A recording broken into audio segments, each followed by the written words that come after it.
Hi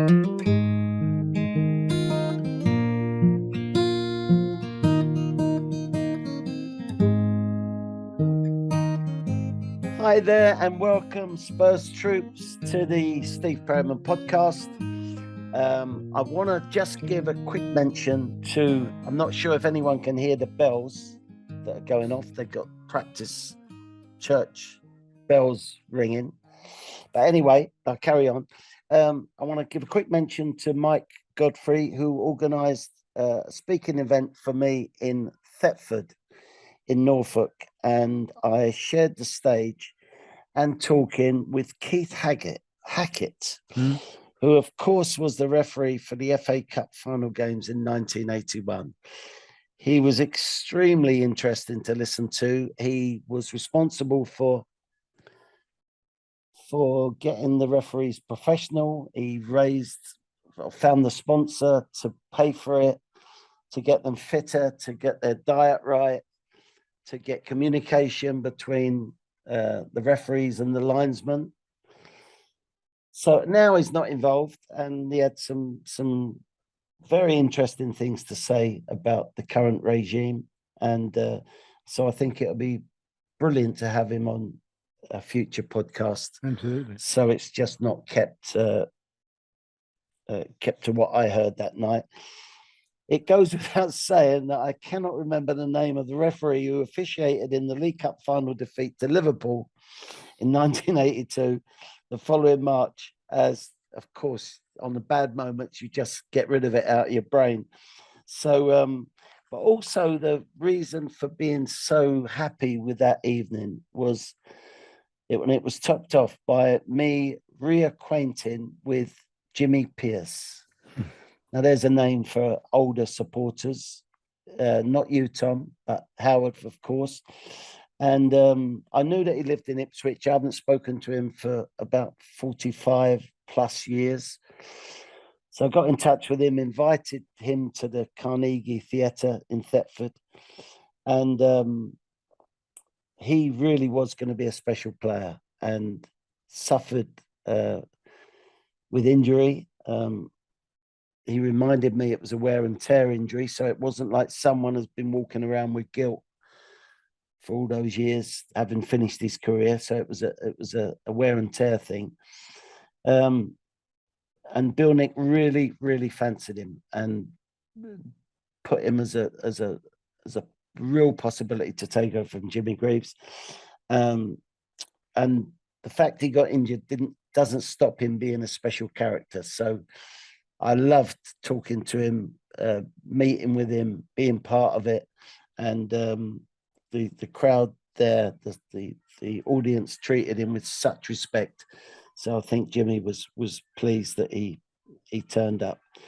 So I'll make sure that when I visit Bury St Edmunds again, I was staying in Bury St Edmunds with my father-in-law, that I'll contact Jimmy and take him and his wife out for lunch or something. So do you remember anything of Jimmy Pearce, Howard? Yes, I do. And of course, it's very interesting hearing your comments and hearing mine. Yours being the more mature one, because you knew him better than I did, for sure. But that general whole point, when we saw a newcomer coming in, we'd support him, but we would judge him by today's standards. So Jimmy Pearce got into the side because of an injury. He got in because of an injury and ended up not being able to play because of an injury. Yeah. But it highlights the difference between what you think and what I think off the bat. Absolutely. Yeah. Well, when I joined the club at 15, he would have been 19. Yeah. And on the fringe of the first team. And when I was in my apprentice years, he would have probably broke into the first team. But he did some different things on the ball. He had some different turns in him and stuff.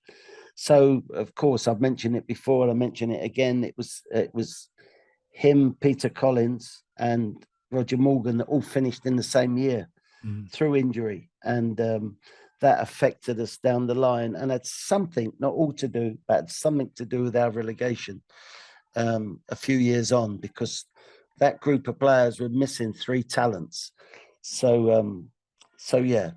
So I'm sure that we want to talk about the Chelsea performance. So welcome, Howard. We've already spoken to you. Welcome, Tom. Thanks evening, Howard. Thanks for your input.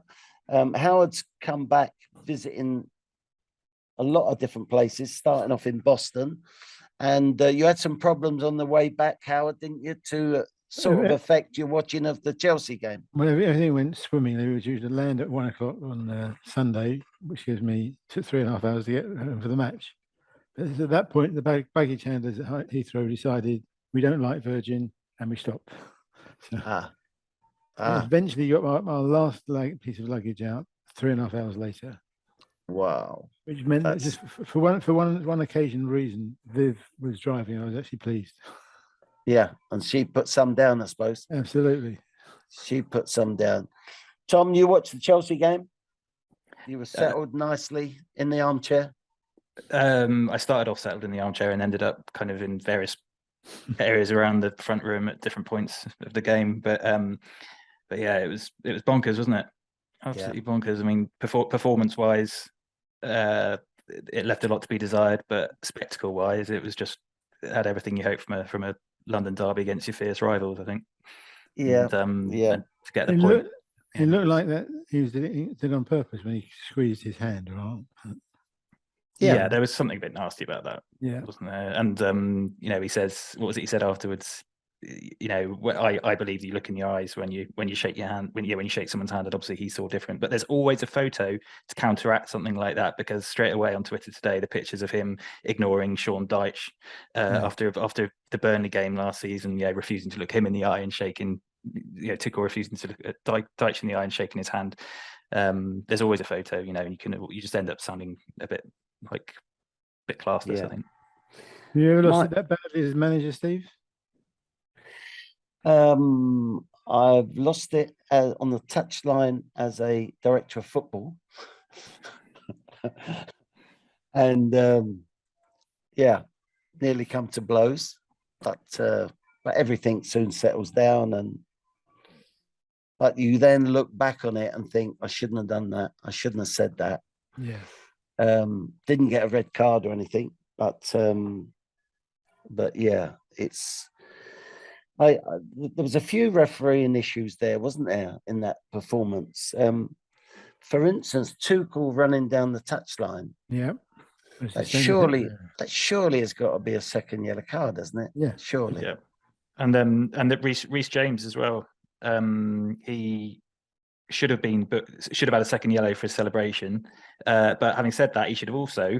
He did the same cynical foul on Son twice in the first half. There was only the one time that we really saw it on TV, but he actually did it twice. He did it once earlier as well when Son didn't have the ball but was looking to run onto it. He pulled him back. So again, Tuchel going on about.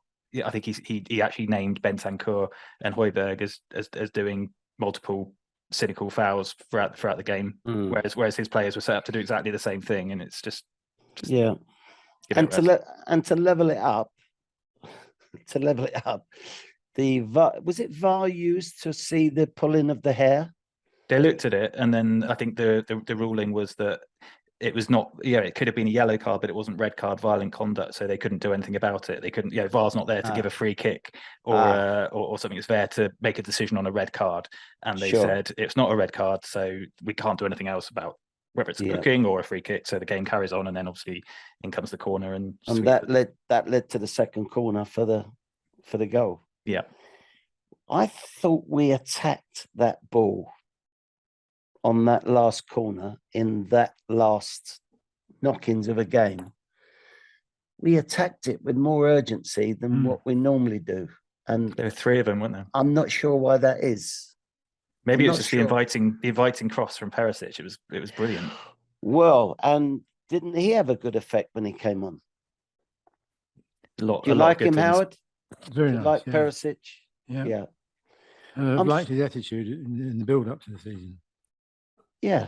On the touchline, he's got an opinion, hasn't he? He's helping the sort of younger element out, which would be one of the reasons why you sign a player with his experience. And I think he's going to be understandable, albeit he obviously wants to play in the first 11. Of course he does. But while he's not, he's still going to be useful. And, maybe to Sessegnon, it sounds like he's got got an influence on him. So if that helps him being a 10%, 5% better player, that's going to be money well spent. I'm sure there's supporters out there that are disappointed with not seeing so much yet of the new players. Yeah. Do you feel the same way as that, you two? Yeah, I think so. One of the things that keeps you occupied and involved is seeing fresh blood coming through that you want to see how they are. Now, we don't know to tell much in 10 minutes they might be on, but then we might see some of it that gives you a clue. Yeah. And Jimmy Pearce, who I can recall quite well, I think he was at his best when we got to the final of the League Cup, when he was one side and Jimmy Neighbour was the other. Yeah. Yeah.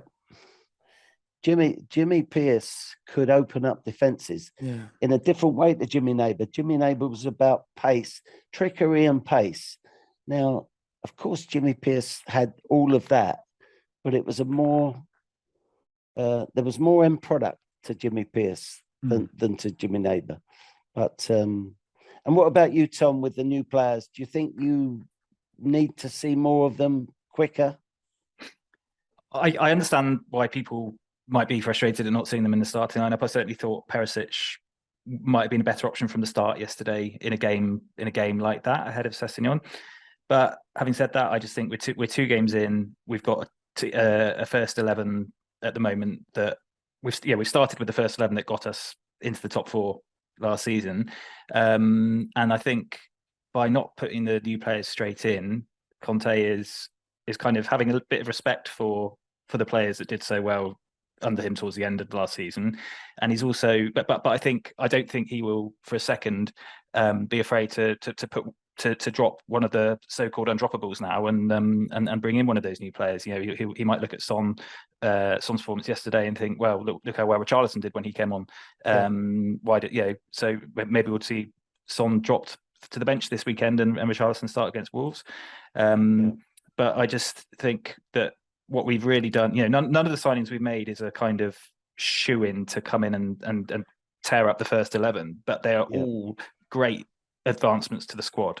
And just when you compare the kind of options we had off the bench in the 4 meet games against Chelsea last season, compared to what we were able to do yesterday, and bring on 3 new signings, Perisic, Richarlison, and God, my brain's gone blank from yesterday. It's still fried. Anyway, and Basuma came on as well. But for Perisic and Richarlison to come on, Richarlison gave them something totally different to think about. Perisic, like you say, he had the class, the delivery, and how often do we score from corners? Hardly ever. And he comes on and puts in a corner that if Kane didn't score it, 2 of the others could have done. So I think we're seeing the benefits of a stronger squad, and as much as it's nice to see new players start and whatnot, I think he's going about things the right way in terms of blooding them and making them, as I say, having a bit of respect for the existing players, but also saying to new players, don't think you're just going to come and walk straight in. We want to see how you're going to integrate, etc. Yeah, I think that I'm more happy this start of season because we've got a manager that has the power. I think he has the power over the players. They know they're being looked at, obviously on training days and match days where the money's earned. But I think he's got power with the board and Daniel as well, which is just as important as per they've got to deliver for him. I know he's the manager and he's got to deliver results. I think they have to deliver for him. So I think we've got a manager that's got the appropriate power, not a man who's lucky to have the job. And therefore, I think I'm not teaching you to suck eggs, you two, but we need to trust him. And therefore, I think he'll know when it's right, when it's, where and how to introduce those players. And I just think we got to trust him. We got to trust him on that. And they're finding out about each other at the moment, aren't they? So yeah. And Harry and Son, Howard. Harry looked interested to me yesterday. Yeah, he looked a little bit off it, didn't he? Yeah, I thought definitely wasn't happy. But then he comes out with a 95th minute winner. Yeah, he looked happy enough then as well. Yeah. I haven't seen him celebrate a goal like that in some time. He's often quite chilled with his celebrations these days, but he didn't even know where to run yesterday, did he?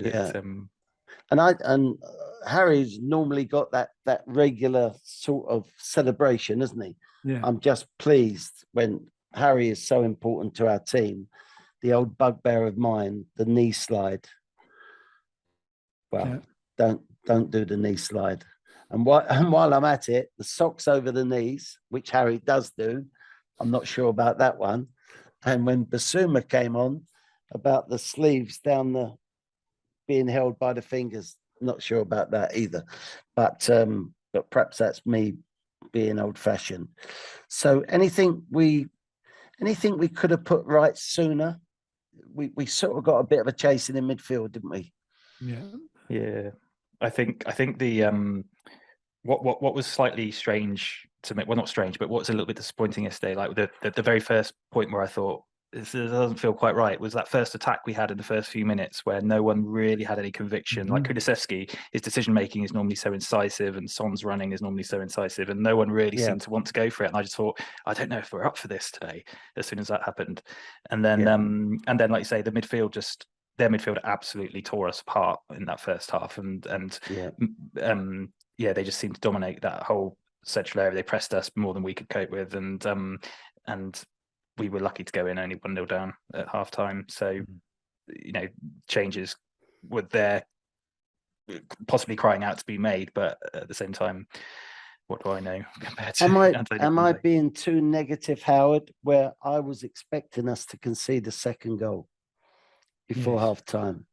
That's me I know that's me being negative, but maybe that's you being associated with Spurs for a very long time and knowing what to expect. Yeah. But I thought that was the maybe it was in the inability of the opponent not to take advantage of us when we were low. But I think that was the difference. While you're only 1 goal behind, even though you're getting a bit of a chasing, there's always a chance for the manager to put it right at half time. It gives the manager a chance, doesn't it? 1 goal deficit, surely. So, and surprised about lack of substitutes at half time. He tends not to want to do that, doesn't he? He also seems to be very much concerned about injuries, so he's not going to bring a player on if he's got any doubts as to his fitness. Yeah. Which I think is probably borne out the last couple of games. Had a couple of knocks. Yes. How serious they are. Yeah, and you're also driven by the physios. Decisions about how bad something is, or might get better, or might get a bit worse. So that sometimes plays a part, doesn't it, at half time? So, and also the fitness of the people coming on. Maybe he doesn't think that they've got a full half in them at this stage. Maybe. So it seemed to work out right the way that he did it. And the fact that we finished so strong, and I'm saying strong because we scored a goal. Maybe if we didn't score that goal, would I be talking about finishing strong? But that's 2 games out of 2 that we've been a goal behind. Yep. And yet haven't lost the game yet. Now, it's 2 games. Why am I even talking about that? But in the modern day football, to go a goal behind, and the way that teams defend, and not that Chelsea are going to do that to us, they're going to keep going for our throat. Of course they are. But teams like Southampton virtually play a different way when they get a goal up. Yeah. So for us to pull it back so well was quite good in my eyes. So yeah, next game, Tom, where are we? We're back at home against Wolves. Saturday, 12:30 p.m., which isn't a traditional happy goal kickoff time for us, really, when it comes to cohesive play. We always look like we're still waking up whenever we play at Saturday lunchtime, but hopefully this time we'll be all right. There's a train strike on Saturday. Yeah. So it's going to be a bit of a challenge to get there. Howard, have you got your driver ready for Saturday? I think she's ready. Always a big question. Having pulled up trees to get you back in time from the airport. Yes, exactly. So good luck with that. I got my driver as well. I'll give him a quick shout out. Chris Chapman, my friend in Block 519, who lives up in Newbury. Is that right? He'll be driving us there and back. Bless him. And does he pick you up, Tom, and drop you off? He will do this time. Yeah. Wow. I might have to. He might tell me to go and meet him at some services or something. But fingers crossed, I can sweet talk him into just coming straight to my house. Yeah. And do we mention the Arsenal? Any worries or fears about them? They're looking good. Big fears about them. They're looking good. Looking good. Absolutely. And did you see the second goal of the new player from Man City? Jesus. The tap in at the far post. I mean, it was a header, but it was a tap in header. I'm absolutely convinced about that position. If there's a corner kick taken, of course I'm interested in what happens with the first header and all that, but I'm very interested in who runs the far post, who takes the back door position, because there is definitely goals there, and that's an old problem of mine. I hate teams that do not have someone running the far post. If you think about how you defend that, listeners, how do you defend someone going away from the ball and running to the far post? You either turn and look at his run, or you, as nature demands, you watch the ball. And therefore, that's why you can steal a march on you on the back post. So it's one of those things of nature that you cannot be picked up if you run the far post. Yeah. So there's goals there. There is goals there. I guarantee it. So I'm going to keep looking for it and keep harping on about it because I truly, truly believe in that far post position from corners. Of course, you hope Harry scores with a header. Of course you do. But supposing that the header is skinny, you want someone to be following it in on the far post, don't you? Yeah. Of course you do. So yeah. But overall, we were lucky to get a point, chaps. Very well, but we'll take it. One question I want to ask is, the first goal we conceded this season was identical to the second goal we conceded this season. Do they do anything about that situation? Both were volleys on it. Yeah. Unmarked near the edge of the box. Yeah. I mean, they pointed it out on telly, and I have to say I didn't notice it until they pointed it out. We had so many players in the front half of goal that if you are marking areas, why would you have 5, 6, 7, 8 players in the front half of the goal when the corner kick's coming in? The fact that you've got that many players there means there is space somewhere in the box, and they don't have to run to be marked, do they? By standing still, they've still got space. Now, when the ball comes to the chap, what a strike. What a strike. And what about our goal? Did you think he was interfering with the goalkeeper's sight? Richarlison. Yeah. I mean, I've seen some given for offside. I've seen 50-50 in that situation, I think. I mean, from where I could see, it looked like it could have maybe been slightly, but overall, I think he was too far over to have too much of an impact on the way the ball, his eyesight as the ball was struck. Obviously, as it came past him, if it had hit him, then obviously it would be ruled out anyway. But sure. I didn't. I'd have. Maybe I'd be annoyed if it hadn't been given against us with my partisan hat on. But I think it was a perfectly good call to not disallow. And how were we convinced that Harry's header was going in? Looks like it to me. Yeah. So Harry gets the goal. Yeah, definitely. He's level with Aguero now, and not long to go. But just mentioning, like saying about the corner, the marking. We've got our new set piece coach now, haven't we? Yes, that's an Italian guy, isn't it? Yeah, I think so. And so I don't know much about him. I can't actually remember his name, but I know that there's obviously going to be something going on the training ground. Maybe it might take a little while for new methods and ideas to start working. But and we've also got some new youth coaches. Yes. Yeah, Jermaine's back. Jermaine, well done. So he must add something to the. And Yaya Toure. Yeah, I'm not sure where that one's come from, but he was with us last season for like doing a bit of work experience or something, I think. But yeah, he's probably part of the. Was he? I think the club has helped them both take their coaching exams and licenses. So yeah, brilliant. I do wonder what's happened to Ledley. Yeah. Ledley was on the Mourinho sort of staff, wasn't he? Now, is he still on the staff, or has he gone? He's gone back to ambassadorial full Yeah, time. well, he was always been an ambassador, but I still wonder if he's involved at the training ground or not, because neither of those two that we've mentioned are sort of defensive minds, are they? So it's an interesting one, who the club selects of an age and an ability to take, because it's a hell of an important role, leading young players. That is such an important role. Sure. And, you've only got to angle it slightly wrong and let imagine me with Bill Nicholson leading you with no praise, no this, no that. And now all of a sudden someone comes in and off their own back starts praising that you're up to the hilt.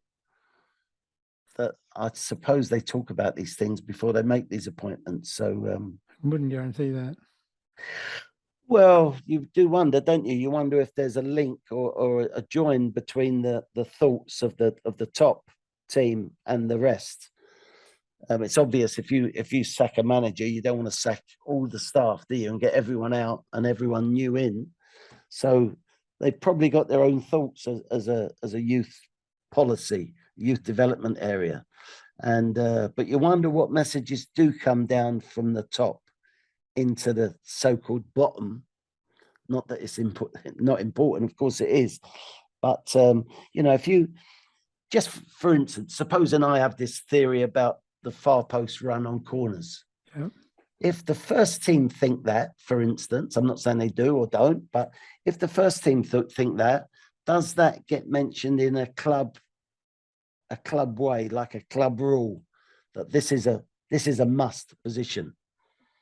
I think the must positions from a corner kick are you've got to get one player in front of everyone else to cope with the bad one, because there's a lot of bad corners taken, and the last man on the far post, arriving at the far post, not stood there.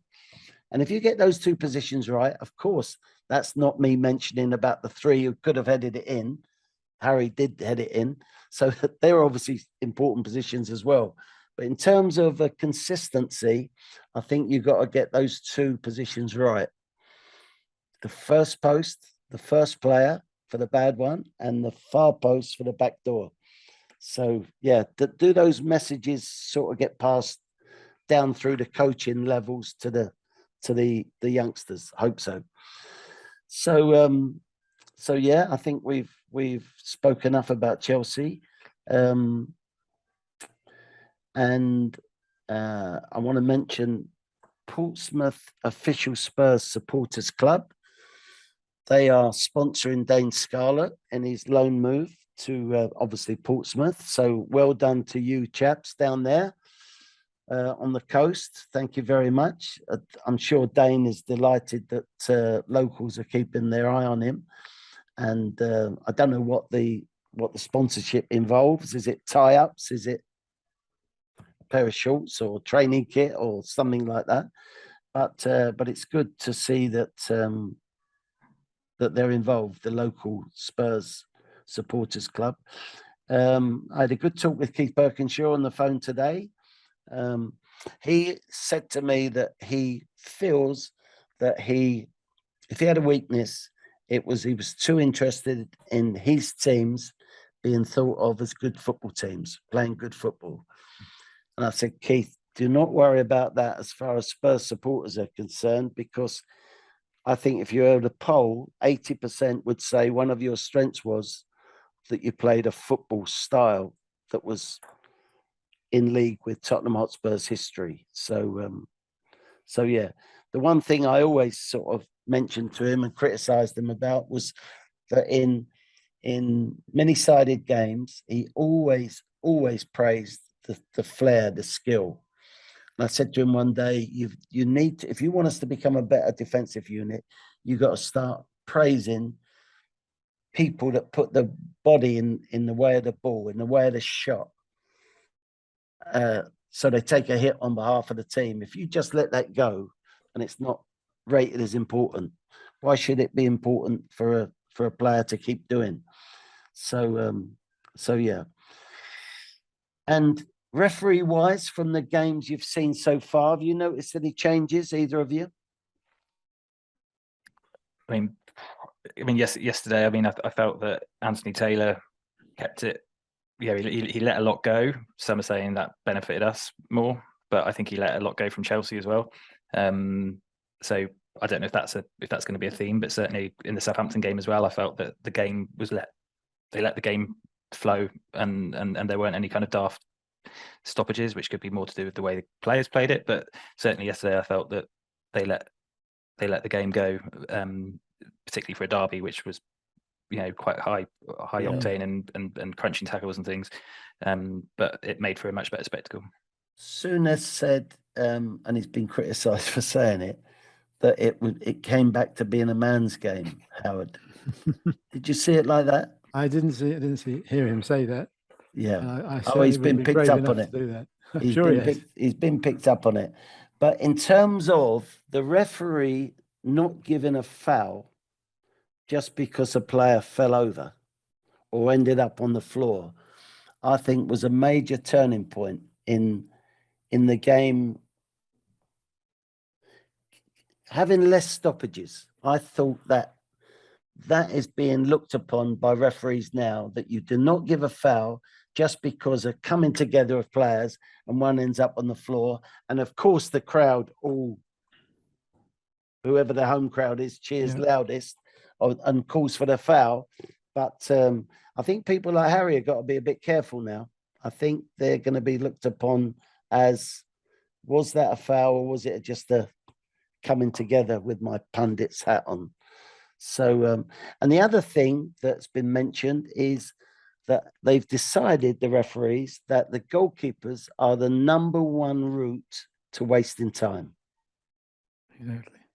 And that's taken a few years to actually work that out. Yeah.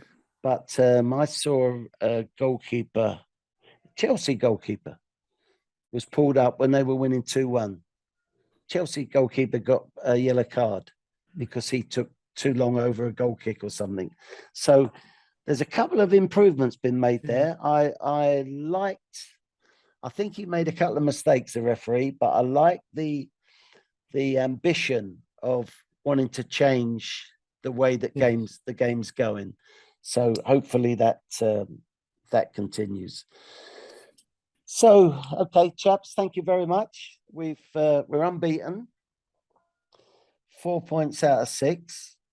Our near neighbours have got 6 out of 6, but we know how flattering first results can be. But I think that Mr. Conte is in full control of our players, and I think the hope that we've all got going into this new season, and nothing's going to happen. Everything needs to be sorted out. We'll get a view on what's coming for later on in the first 10 games. So let's keep our fingers crossed and trust in Mr. Conte. And thank you all for listening. Tom, Howard, as ever, thank you for taking part. And we'll speak to you soon. Hopefully next time we speak to you, we've got a win or 2 under our belts. And of course, as ever, come on, you Spurs. Thanks, chaps.